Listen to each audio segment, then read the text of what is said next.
The cabin of Delta Flight 706 smelled like recycled air and impatience. It was 11:24 in the morning, and the Miami sun pressed against the small oval windows with the kind of heat that made metal expand and tempers contract. The plane sat at the gate, engines quiet, boarding complete. Passengers settled into their seats with the resigned efficiency of people who'd done this too many times. Overhead bins clicked shut, seat belts fastened. The hum of low conversation filled the space between the walls, a sound like distant traffic, familiar and forgettable. Row 12 was a 3-seat configuration on the right side of the aircraft. Window. Isle. The man in Untold had taken his seat early before most of the crowd. He was black, maybe 40, with close, cropped hair going gray at the temples and a navy blazer that looked like it had survived 100 business trips. The fabric was worn at the elbows, the kind of wear that comes from hours spent leaning on conference tables and airport lounges. He carried a leather briefcase that he slid beneath the seat in front of him with practiced motion. Then he sat back, folded his hands in his lap, and looked out the window at the tarmac shimmering in the heat. His wedding ring caught the light. A thin gold band, simple, unadorned. He turned it once with his thumb, a nervous habit maybe, or just something to do with his hands. The man in 12B arrived a few minutes later. Den Martin moved through the cabin with the kind of ease that didn't announce itself but couldn't be ignored either. He wore a dark suit, no tie, white shirt open at the collar. His hair was perfectly combed in that way that suggested he hadn't tried at all. He didn't look at anyone directly, but people looked at him. A woman 2 rows back whispered something to her husband. A teenage girl clutched her mother's arm. Dean slid into the middle seat without fuss, nodded once to the man by the window, and reached for the in-flight magazine tucked into the seat pocket. The man in Untold glanced over, recognition flickering across his face for just a moment before he looked away again. He didn't say anything. Some people knew when to give a man his privacy. The man in Untold was the last to board. He was white, somewhere in his 50s, with a red face and a belly that strained against his belt. His shirt had sweat stains under the arms even though the air conditioning had been running for 10 minutes. He dragged a carry-on behind him, bumping it against every armrest on his way down the aisle. When he reached row 12, he stopped. He looked at his ticket. Then he looked at the man in 12A. Then he looked at Dean Martin. Then back at the man in 12A. His eyes narrowed. His mouth tightened into a thin line. He didn't sit down. "You've got to be kidding me," he said. The words came out loud enough that the people in rows 11 and 13 turned their heads. The man in a 12A didn't move. His hands remained folded in his lap. His eyes stayed on the window. But something in his posture changed, a tightening, a bracing, like a man who'd been here before and knew exactly what was coming. The man in Untold dropped his bag onto the floor with a thud. "I'm not sitting here." Dean Martin turned a page in the magazine. He didn't look up, but his jaw shifted slightly. The muscles along the side of his face flexed once, then went still. A flight attendant appeared from the front of the cabin, her smile professional and strained. She was young, maybe 25, with blonde hair pulled back tight and lipstick that was a shade too bright. Her name tag said Jennifer. "Is there a problem?" "Sir, yeah, there's a problem." The man in Untold pointed at the man in Untold like he was pointing at a stain on the carpet. "I'm not sitting next to him." The flight attendant's smile didn't change, but something behind her eyes did. A flicker of exhaustion, of recognition, of knowing exactly where this was going and wishing she didn't have to be the one to deal with it. "Sir, this is your assigned seat. If you'd like to." "I don't care what's assigned. I'm not sitting here." The cabin had gone quiet now. Not the kind of quiet that comes from people minding their own business, but the kind that comes from people pretending to. I stayed forward, Hands stayed busy with phones and books and anything that wasn't the scene unfolding in row 12.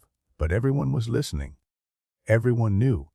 In row 10, a businessman lowered his newspaper just enough to peek over the top.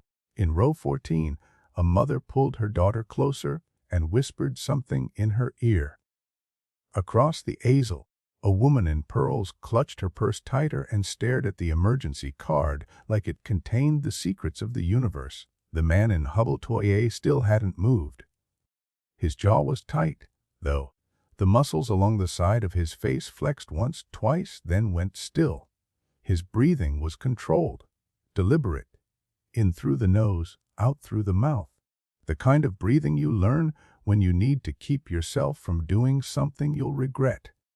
Dean Martin closed the magazine and set it on his lap. He still didn't look up. But his hands, which had been relaxed a moment ago, were now folded in a way that suggested tension. His knuckles were pale. "Sir," the flight attendant said, her voice lower now, "if you'd like to request a seat change, I can see what's available after takeoff, but right now we need everyone seated so we can." "I want a different seat now." "I understand, but—" "No." The man in 20A finally turned his head. He looked at the man in Hull 20C for the first time. His expression was flat, unreadable. He didn't say anything. He didn't have to. The silence between them was louder than anything either of them could have said. It was the silence of a man who'd learned not to waste words on people who wouldn't hear them anyway. The man in 12C's face got redder. "What are you looking at?" "Still nothing." I said, "What are you?" "Sirbar." The flight attendant's voice had an edge now. Her smile was gone. "You need to either take your seat or step off the aircraft." "Fine, I'll sit. But I'm filing a complaint. This is unacceptable." He shoved his bag into the overhead bin with more force than necessary and dropped in the easel seat like a stone. He didn't look at the man in 112A. He looked straight ahead, arms crossed over his chest, breathing hard through his nose. The veins in his neck stood out. His face was the color of raw meat. The flight attendant walked away. Her shoulders were tense. She didn't look at anyone as she moved toward the front of the cabin. The cabin noise returned, but it was different now. Muted. Careful.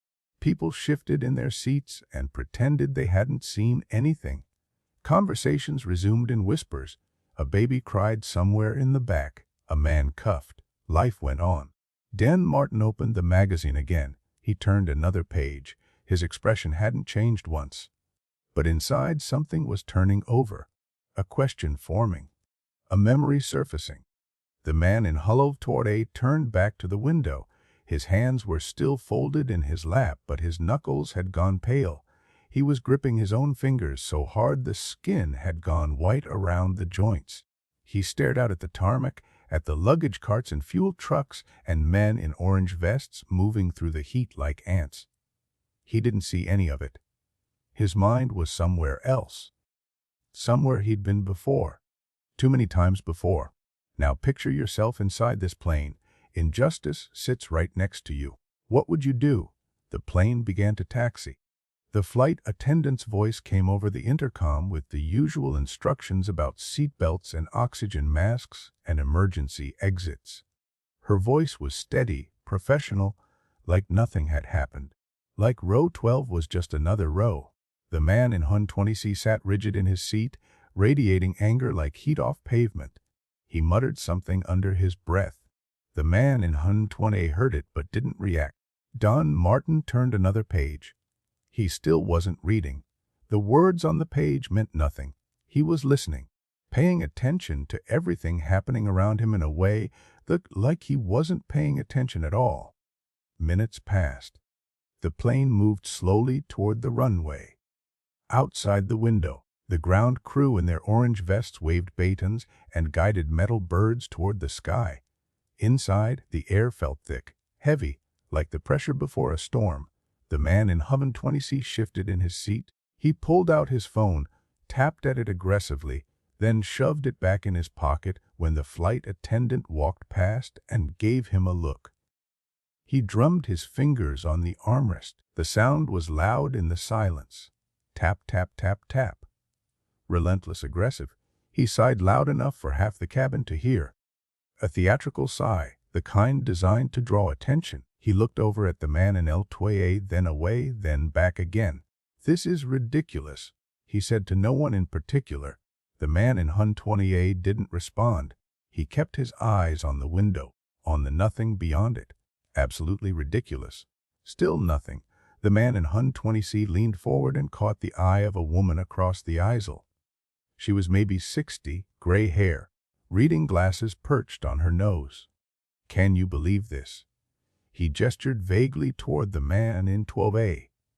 "I pay good money for a ticket, and this is what I get." The woman looked at him for a moment. Her expression was carefully neutral. Then she turned back to her book, but her hands were shaking slightly. She turned a page even though she hadn't finished reading it. The man 120C sat back hard. His breathing was louder now. He was working himself up, feeding his own anger with every breath, building a case in his own mind, justifying, reinforcing. Den Martin closed the magazine and set it on the seat beside him. He folded his hands on top of it. He still hadn't looked at either of the men on either side of him, but something about his posture had changed. He was listening now, fully. The way a man listens when he's deciding whether to get involved in something that isn't his business. The man in Hun-20C muttered again, louder this time. "Shouldn't have to deal with this." The man in Twan-Twade's jaw tightened again. His eyes stayed fixed on the window, but his shoulders had gone tense. The fabric of his blazer pulled tight across his back. "I mean, it's 1968, for God's sake." The man in Hun-20C continued, his voice rising.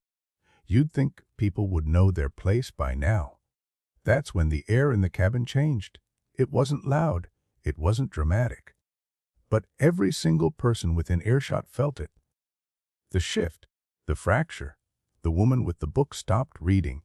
Her eyes went wide. The businessman in row 11 lowered his newspaper and stared. The teenage girl 2 rows back looked at her mother with wide eyes. Her mother's face had gone pale. She put a finger to her lips. "Shh. Don't get involved." In row 9, a young man in a college sweatshirt felt his stomach twist. He'd heard what the man in Hun-2C had said. He wanted to say something. His hand moved toward his seatbelt, then stopped. What would he even say? What if the guy turned on him? What if he made it worse? He looked around, hoping someone else would do something. No one did. He put his hand back in his lap and stared at his shoes. The woman across the aisle from row 12, the one the man in Hun-20C had tried to recruit, felt her face flush with shame.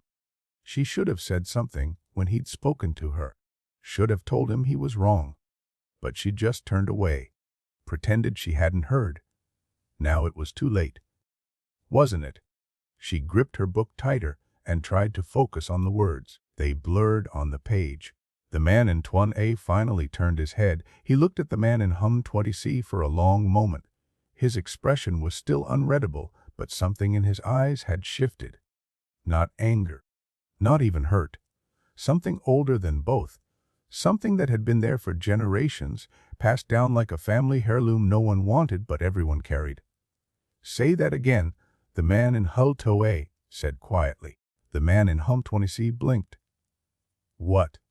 "You heard me. Say it again." For a second the man in Hun-20C hesitated, but only for a second. Then the anger came back hotter than before. "I don't have to say anything to you. I don't even have to talk to you. I shouldn't have to sit next to." Dean Martin moved. It wasn't fast. It wasn't aggressive. He simply turned his head and looked at the man in Hun-20C, that was all. Just a look. But it stopped the man mid-sentence like a hand pressed against his chest. Dean didn't raise his voice. He didn't lean forward. He didn't even change his expression. He just looked at the man with those dark, unreadable eyes, and the man in Hun-20C's words died in his throat. The silence that followed was absolute.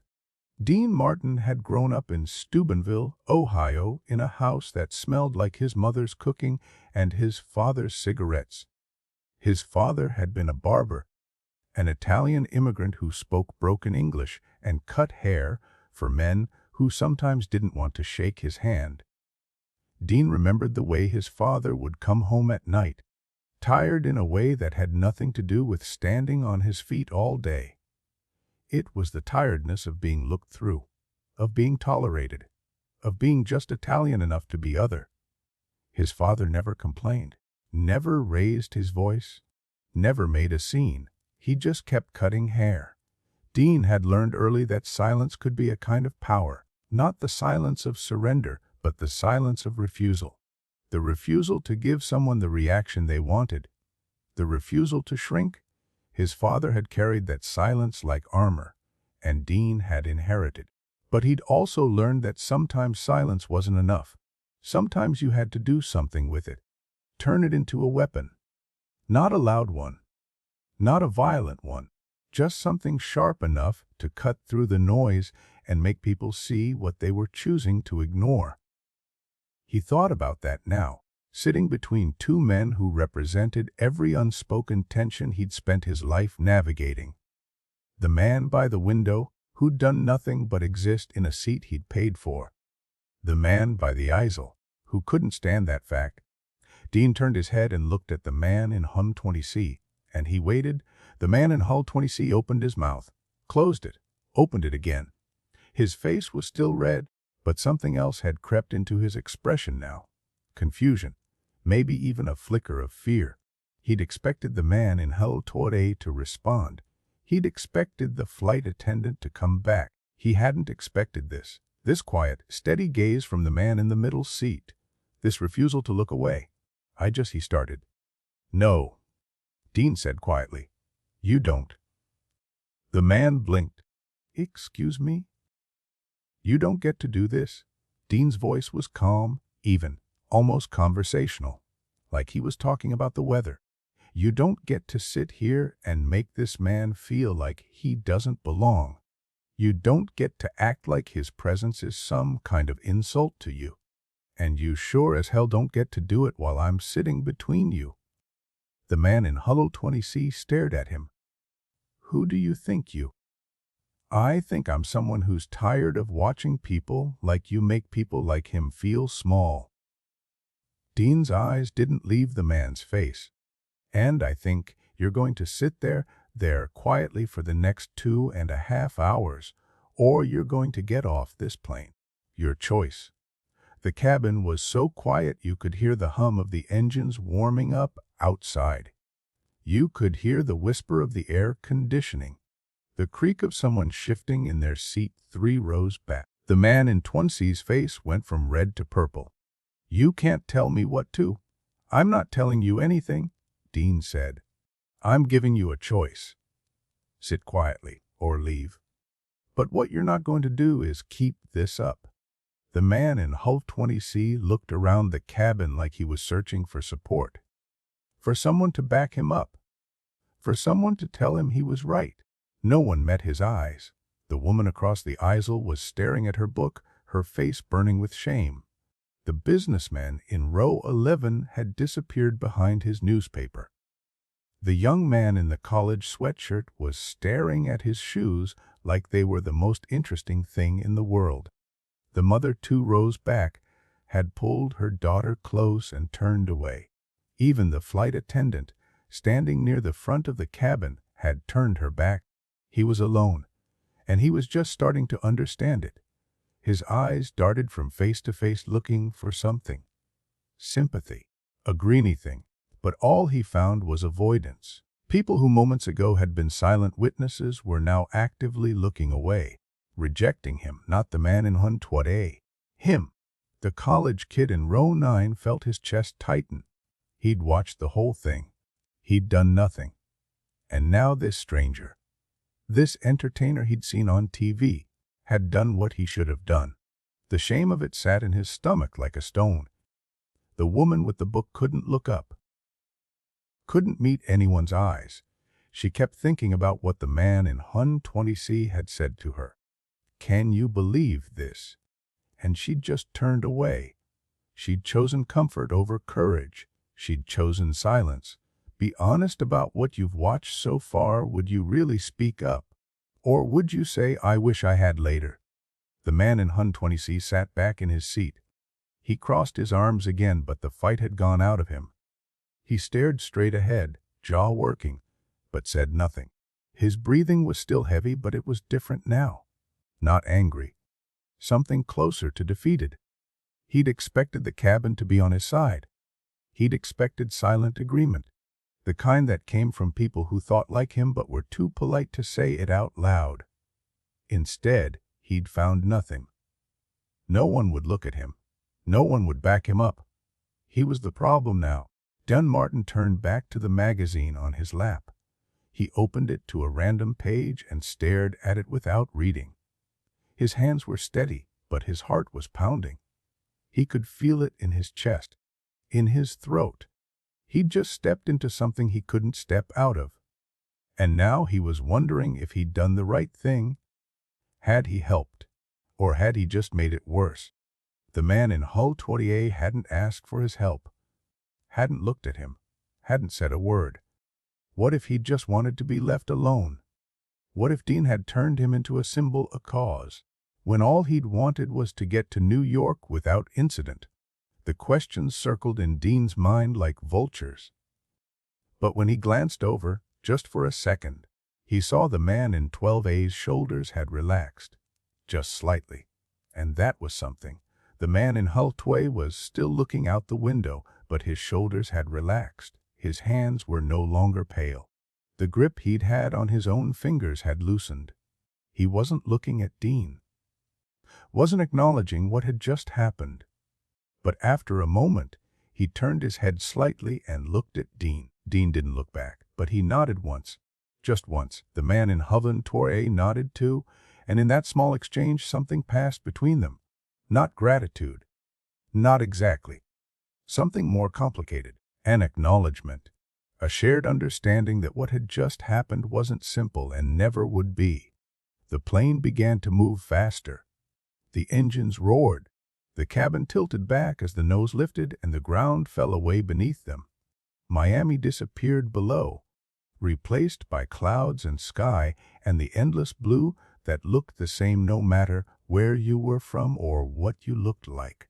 For the first 20 minutes of the flight, no one in row 12 spoke. The man in Hun 20C stared at the seat in front of him. His jaw was still tight. His hands were clenched in his lap. He was replaying the moment over and over in his mind, but each time the story changed slightly. In his version, he was the victim, the reasonable one, the one who'd been wronged. But even he didn't quite believe it. The man in 112A watched the clouds. He was thinking about his wife, about his 2 daughters, about the conversation he'd have to have with them when he got home, about how he'd explain, once again, that the world was what it was, and you couldn't let it break you. You couldn't let it make you small. Dean Martin read his magazine, though he still wasn't absorbing a single word. He was thinking about his father, about the barbershop in Steubenville, about the men who'd come in and made jokes about Italians while his father smiled and nodded and kept cutting their hair, about the quiet dignity of survival. But something had shifted in the cabin. It was subtle, but it was there. The woman across the aisle glanced over at row 12 and smiled slightly before going back to her book. It was a small smile, almost invisible.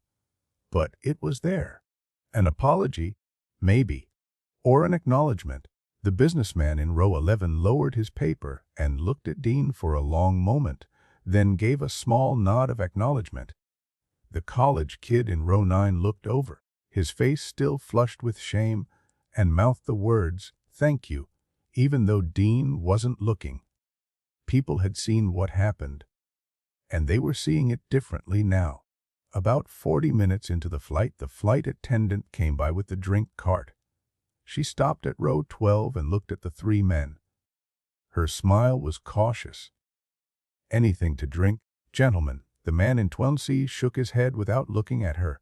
The man in 12A said, Coffee, please. Black. Dean Martin said. Same. The flight attendant poured 2 cups and handed them over. When she gave the cup to the man in 12A, she held his gaze for a moment and smiled. Not the professional smile from before. A real one, warm, human. Thank you, the man said quietly. Of course, she said. Then, softer, so only I'm sorry about her earlier, nodded. Not your fault. Still. As she moved on, Dean took a sip of his coffee and glanced over at the man by the window. You heading to New York for work? The man in 12A looked him surprised. Then he nodded. Yeah, meeting with a client. What kind of work? Accounting? Dean nodded. It good field. It pays the bills. He paused. Same. Work. Work? What kind? Dean smiled slightly. The kind that pays the bills. They fell into an easy conversation. Nothing heavy. Just 2 men talking about the weather, about New York, about how the coffee on airplanes always tasted like it had been sitting in the pot since yesterday. The man in Untold's voice was quiet at first, cautious, but it warmed as the minutes passed. They talked about baseball, about the Yankees and whether they'd make it to the series this year, about traffic in Manhattan and the best place to get a decent sandwich. Normal things. Human things. The man in 12C sat rigid in his seat and said nothing. But he was listening, and the more he listened, the smaller he felt. Halfway through the flight, the man in Hull 28 pulled out a newspaper and offered half to Dean. They sat there reading in comfortable silence, 2 strangers sharing space the way people were supposed to. The man in Hun 20C stared at the seat in front of him and wondered when everything had gone wrong. When the plane began its descent into New York, the man in Hun 20 folded up his paper and looked over at Dean. Thanks, he said. Dean looked at him. For what? You know what? Dean shook his head. I didn't do anything. You did more than most people would. He glanced around the cabin. More than anyone else did. Dean didn't have an answer for that. He thought about all the people who'd looked away, who'd pretended not to see, who'd chosen comfort over courage. He thought about how easy it would have been to do the same thing, to turn the page, to mind his business, to let it happen the way it always happened. And he wondered what made him different, if anything did. I just didn't want to sit there and watch, he said finally. That's more than most people can say. Dean just nodded and went back to looking out the window. But the question sat in his mind like an itch he couldn't scratch. Had he done the right thing? Had he spoken for the man in Hull 20, or had he just spoken for himself? Had he made a difference, or had he just made himself feel better? He didn't know. He still doesn't know. The plane touched down 20 minutes later. The seatbelt sign turned off. People stood and reached for their bags and filed toward the exit in the usual chaotic shuffle. The man in Hummun 20C grabbed his bag from the overhead bin and pushed into the easel without a word. He didn't look at either of the men he'd been sitting with. He didn't look at anyone. He just walked away, shoulders hunched, face still red, disappearing into the crowd like he'd never been there at all. But he had been there, and somewhere inside him he knew it. The man in Hull 20 stood and reached for his briefcase. He looked at Dan one more time. What's your name? He asked. DN. The man smiled slightly. John. He extended his hand. Dean shook it. The handshake was firm, warm, the kind that meant something. They walked off the plane together, into the terminal, into the noise and light of LaGuardia Airport. At the gate, they went their separate ways. No long goodbyes, no promises to stay in touch. Just 2 men who'd shared a moment and then moved on with their lives. But as Dean walked through the terminal, he thought about his father, about the quiet dignity the old man had carried like armor, about the way silence could be strength, but only if you knew when to break it. He thought about the man in Hull 20C, who'd probably go home and tell his friends about the uppity entertainer who'd lectured him on a plane, who'd probably never think twice about what he'd done or why it mattered. But he also thought about the people in that cabin who'd watched, who'd seen a man being diminished and had done nothing, until someone did something. And then, quietly, carefully, they'd started to do something too. A smile, a nod, a shared understanding that mattered. Not because it changed the world, not because it fixed anything fundamental or erased centuries of ugliness, but because in that moment on that plane, a man had been seen, had been treated like he belonged, had been reminded that dignity wasn't something someone else could take away. And sometimes that was enough. Sometimes that was everything. If this story made you uncomfortable, hit like. If it made you think, leave a comment. And if you want more stories like this, subscribe. The terminal crowd swallowed Dean Martin whole, and he disappeared into the anonymity of 1,000 travelers moving in 1,000 directions. But somewhere in that crowd, a man named John walked with his head a little higher. And somewhere else, maybe, someone who'd been in that cabin thought twice before staying silent the next time. 6 months later, Dan Martin boarded another flight. Different city, different plane, different passengers. He took his seat and opened a magazine and tried not to think about anything in particular. 3 rows ahead, a man started raising his voice about something. Dean looked up, saw the scene unfolding. A family with young children, a man complaining about the noise, about how he shouldn't have to sit near these people. Dean felt his stomach tighten, and then someone else stood up. A woman in her 30s. She walked over to the man and said something Dean couldn't hear. But he saw the man's face change, saw him sit down, saw him go quiet. The woman walked back to her seat, caught Dean's eye as she passed, gave him a small nod, and Dean understood. The moment on Flight 1706 hadn't ended when the plane landed. It had rippled outward, touched someone, changed something, made one person think that maybe, just maybe, silence wasn't the only option. The moment itself lasted only minutes. But moments like that don't end when the plane lands. They ripple outward, touching people in ways no one can measure. They become stories, lessons, reminders that the choice to speak or stay silent is never as simple as it seems, and that sometimes the quietest voices carry the farthest.